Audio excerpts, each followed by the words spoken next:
These are going to be the best decks so far after the mini set, and the first one's going to be Evolve Shaman by a pretty wide margin. It was already one of the top 5 best decks in the game before the mini set. It just wasn't played quite as much as it probably should have been. But now with Blazing Transmutation, it takes the one weakness Evolve Shaman had, which was the occasional low roll of Goldshire Knoll evolve into another Goldshire Knoll, and says you don't have to worry about that anymore. Now they did nerf it because you're no longer able to get Neptulon. So the massive high roll has been taken away, but that does not change the fact that you're able to consistently get things like Denathrius, Localar, the Stoneborn General, and Thaddeus, rather than potentially getting a Sea Giant or a Goldshire Knoll. You just never have to worry about low rolling ever again. And then from that, you can snowball into maybe a moderately sized board and then Bloodlust to win the game turn 5, 6, or 7. This deck just snowballs so fast that if you don't have an immediate response, you're just going to lose to it. The next deck on this list is going to be Frost Death Knight, which, fun fact, is mostly up here because of the Construct Quarter, which has caused every single Death Knight rune to become one of the best decks in the game. This card is absolutely broken. The ability to create 4/5s with Rush by turn 3, multiple of them, is something that a lot of classes can't deal with. The ability of this card to generate corpses, instantly trigger death rattles, and make use of the low statted but good battlecry minions that usually only Evolve Shaman can get good value out of, has made this deck go from good to great.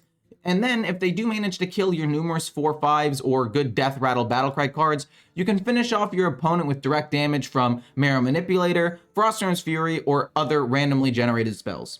Next deck on the list is going to be Unholy Death Knight. It is a deck that was already doing exceptionally well and is even better now after the Construct Quarter. You are able to make these 1/3 little corpses into giant 4/5s with Rush. You're able to turn the Foul Egg into a 4/5 with Rush and also have a 3/3 chicken on the board, which in a deck like this, that early pressure can easily just turn into a snowball that turns into a Grave Strength, and you can win the game turn 4 or 5 a lot of the time. This deck was already good and it just got so much better. I don't know what Blizzard was thinking with this new location. I genuinely think it will be nerfed really soon. So the next deck on this list is Imp Warlock, which is the one that surprised me the most. And the reason it surprised me the most was I thought it was going to be the undisputed number 2 deck only behind Evolve Shaman, and it turns out to be the 4th best deck in the game, which is still very, very good, just a little bit worse than I thought it was going to be, because when I read Nofin's Impossible, I thought this was going to obliterate the meta. This is just a twice as good version of Soul of the Forest, which was already a good card in Aggro Druid, which was a decent deck not too long ago. This is gonna be ridiculous, right? Well, as it turns out,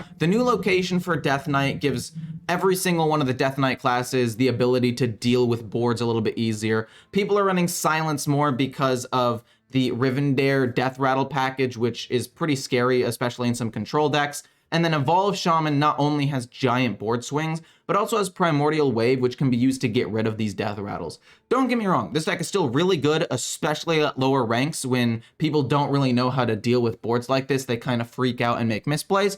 But I think once you get to higher ranks, it does fall off a little bit. But overall, the deck is still very good. And the last deck on this list before we get to honorable mentions is the 30 card Blood Death Knight. And surprise, surprise, it runs the new card Construct Quarters and it runs Rivendare, another new card. So the reason why this card is so strong in Blood Death Knight is because you can immediately destroy your Death Rattle cards with the 4 Horsemen, which makes it basically impossible for your opponent to interact with it unless they run some sort of disruption, right? They can run the Steam Cleaner, Patchwork, Theatar, they can still deal with you, but it is a lot harder because they can't use Silence. But also just take into consideration the fact that the Construct Quarter allows for Blood Death Knight, a deck that is historically a little bit weak in the early game, the ability to fight for board in the early game, immediately trigger other death rattles like the Chill Fallen Baron, immediately activate the ability of Nerubian Vizier if you have an undead on the board at the time, and you also just have good removal with Soul Stealer and Patchwork and Corpse Explosion for the end of the game. You just have responses to basically everything, and a backup win condition in tons of health with Vampiric Blood, as well as Astelar if your Rivendare does happen to get sniped. Coming into the honorable mentions is going to be Aggro Mage and Pure Paladin, which I'll get into in just a second. Aggro Mage is just a good burn deck with some pretty decent early game pressure. I think it's a little bit worse than like Frost Death Knight and Unholy Death Knight, but I think it is a little bit stronger in certain ways because you have for example, freeze. If you are playing against a board-based deck, like them summoning a bunch of 4/5s with rush, you can freeze the board, stall out for a little bit, and then try to finish off your opponent with burst from hand, which can sometimes win you games in certain matchups. I think Aggro Mage is a very good deck, especially if you just want to play faster games and you don't want to play Death Knight because it is way overplayed right now. The last deck on the list is going to be Pure Paladin, which is just the deck that I recommend for most new players. Whenever anybody comes to me on stream like, hey, I'm a new player, what deck should I play? Imp Warlock or Pure Paladin. The deck is just very linear. You want to play tempo. You have clear win conditions like pumping up things as soon as you can with Seal of Blood and snowballing from there. The Countess, having a big swing turn by playing a free Light Ray if you happen to draw it off of Order in the Court or whatever. And then last but not least, with the new card, the Purator, it's a good reload card. It's your only 5-drop. If you have it, you usually play it on turn 5. Just a very simple, straightforward deck. However, if you are on a budget, you don't necessarily need to run the new cards, the Goldwing, the Purator, and then the legendary Blood Matriarch Liodrin. You could take it out, put in an extra Order in the Court so you can more consistently get the Countess, run like Argent Protector for an extra 2-drop, and maybe just throw in like a Great Hall so you can pump up a minion or weaken an opponent's giant minion, which could actually really help against an Evolved Shaman. So overall, these are the best decks in the game, in my opinion.